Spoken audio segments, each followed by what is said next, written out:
Hi, I'm Tim. Join me as we design, build, and fly this RC model airplane in an afternoon. Let's get to it.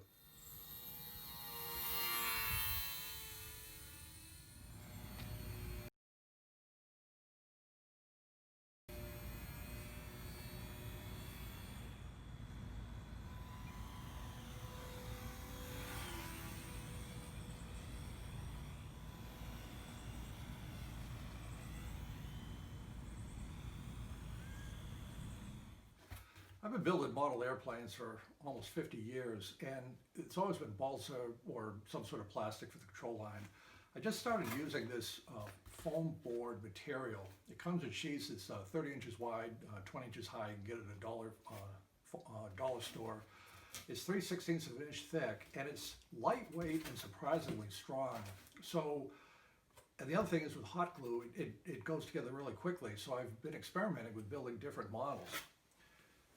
The foam board is covered with paper. We can easily peel off the paper, and this is the actual foam itself. You probably want to cover it for long term with some sort of tape or iron-on covering, but just for testing purposes, it's super easy to make a rapid prototype just to see how your design concepts work. One of the things I did as I was experimenting with the foam board was figuring out different ways to make a wing. The foam board itself is pretty strong. You can't bend it too well. So what I did in this experiment was I used an X-Acto knife and I scored about every quarter of an inch on the front of the foam board, not cutting through, such that it was very easily bended. And then using the foam board also, I made 3 wing ribs to give it an airfoil shape with the built-in bending of that, just to see if that would work. I also combined it with my favorite power control source for these smaller models, the ParkZone control electronics. Again, there'll be a card up here with more details on the ParkZones available at Horizon Hobby. But this little brick has the electronic speed control, the receiver, and these 2 servos. It's connected to the motor, and it uses this little lithium polymer battery, rechargeable battery.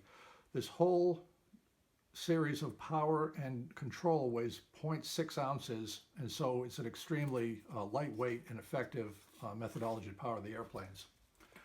I know from experience with the ParkZone aircraft, ParkZone controls I use on all my Guilos model conversion. Again, there'll be a card on the Guilos model conversion. Is if you have, with a Guilos model, with a Lancer, a wingspan of 24 inches, about 1.7 ounces, you'll be in good shape to fly. You can go up to 2.5 ounces. I did on the Guilos Arrow with a 28-inch wingspan, but that's a bigger wingspan. So my approach to building this model, just to use the foam and see what size works, is I made a 24-inch wingspan. It's 12 inches on each half. That's 24 inches. It's about 4.5 inches in chord. That's far more than the Guilos Lancer, but my gamble was that I could keep the weight light enough for the foam to keep it around 1.6, 1.7 ounces. The finished weight came out at 1.6 ounces, so that worked out fine. I use the same super straightforward design that I used in the Foam Bug 1. I'll put a card up for that, that I flew about a week or so ago. And I just took a look at some logical lengths for the tail moment, the nose moment, the wings, some dihedral to see what looked about right. I knew as I was going to build it that the foam was a little bit heavy for the tails. It's thick, and there's probably other options that could be lighter, but I just wanted to stick with the 3/16 inch. So what I did was I had a little bit longer nose to try to achieve a center of balance at a quarter back from the wing leading edge. As it turned out, I could have made the nose a little bit longer. It was a little bit tail heavy from the foam in the back. No problem. I had to hot glue in the 2 washers to do the proper center of gravity. And again, the total weight came out at 1.6 ounces, so there's really no complaint there. The control rods are super simple. Again, using the nye rod. This is glued into place for flexure. The easiest way to put in the control rods is there's 2 wires. There's a rear one and a forward one. They overlap with this heat shrink tubing, so I can adjust it perfectly. Shrink the heat shrink tubing, a little dab of hot glue, and the controls are centered up, and it's a super easy way to install control rod linkages. The other tip that's important is you can see if you look carefully that little popsicle stick in the front of the wing.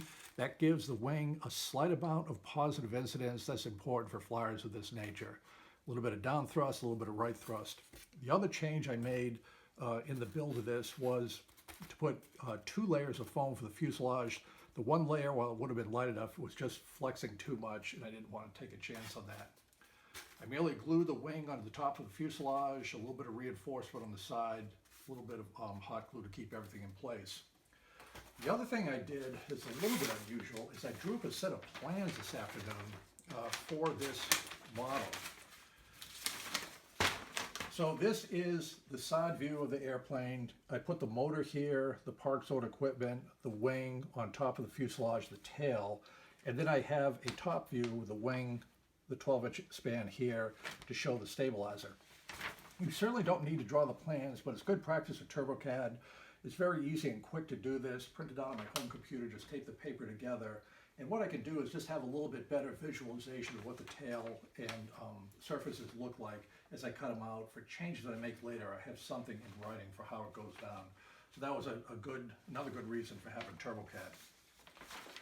So this is, I haven't even named this airplane yet. I'm just calling it the Mini Backyard Flyer. We'll go out and take it for a test flight to see how it works. I will do a part 2 of this where I'll give you much more detail about the building of this, how to make the wing. One thing I'm going to do is leave the paper on the inside to help keep everything tight as it goes together. I think that'll be worthwhile. I know the distances are all correct if you want to build one. After this section of the video, I'll include the TurboCAD plans with measurements, so you'll have all the information you need with standard foam board to build your own mini backyard flyer. And I'll be, as I mentioned, I'll be doing a second one with further details on the build construction of this airplane.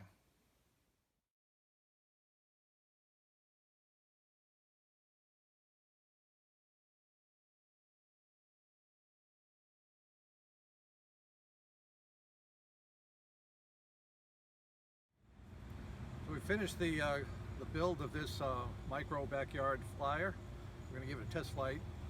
As you can see, to make it balanced, we had to add a little bit of weight to the nose, but the total weight is 1.6 ounces, which is just about right for the ParkZone equipment. So we'll give it a shot. Wish me luck.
So just back from our test flight with the Backyard Flyer, and I couldn't be more pleased with the way it flew. For the first time ever with doing these YouTube videos, there's about 1 minute and 30 seconds of video of the airplane flying. It started with a hand launch for me, and there's no editing.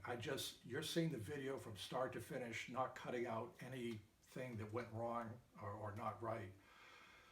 I think the key is lightweight. 1.6 ounces is an ideal target weight for this power package and size airplane.